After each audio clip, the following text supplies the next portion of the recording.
తీర ప్రాంతంలో సముద్రపు కోత నివారణపై డిప్యూటీ సీఎం పవన్ కళ్యాణ్ దృష్టి పెట్టారు. తీర ప్రాంతంలో అలల ఉధృతికి భూమి కోతను నివారించేలా national centre for coastal research, AP coastal management zone authority మధ్య ఒప్పందం కుదిరింది. తీర ప్రాంత నిర్వహణపై ఎన్సీసీఆర్ రూపొందించిన ప్రణాళికను డిప్యూటీ సీఎం విడుదల చేశారు.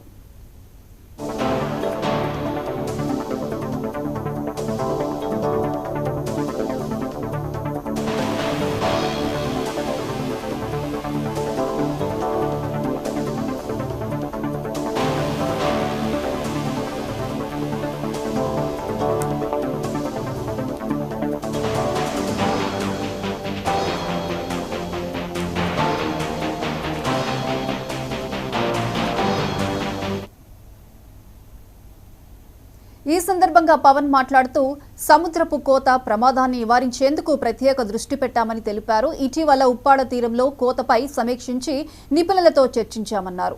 రాష్ట్రంలోని తీరం వెంట కోత సమస్య ఎక్కడెక్కడ ఉంది, వాటి రక్షణకు ఎలాంటి చర్యలు తీసుకోవాలనే దానిపై అధ్యయనం చేయాలని అధికారులను పవన్ ఆదేశించారు. కొత్త ఓడరేవులు, ఫిషింగ్ హార్బర్ల కోసం అనువైన ప్రదేశాలు ఎంచుకునేలా ప్రణాళిక రూపొందిస్తున్నట్లు చెప్పారు.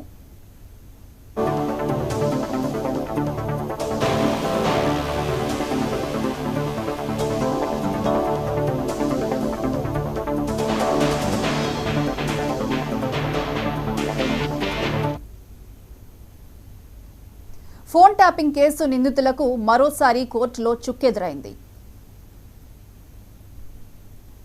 నిందితులు భుజంగరావు, రాధాకిషన్ రావు, తిరుపతన్న బెయిల్ పిటిషన్లను నాంపల్లి కోర్టు కొట్టివేసింది. విచారణ కీలక దశలో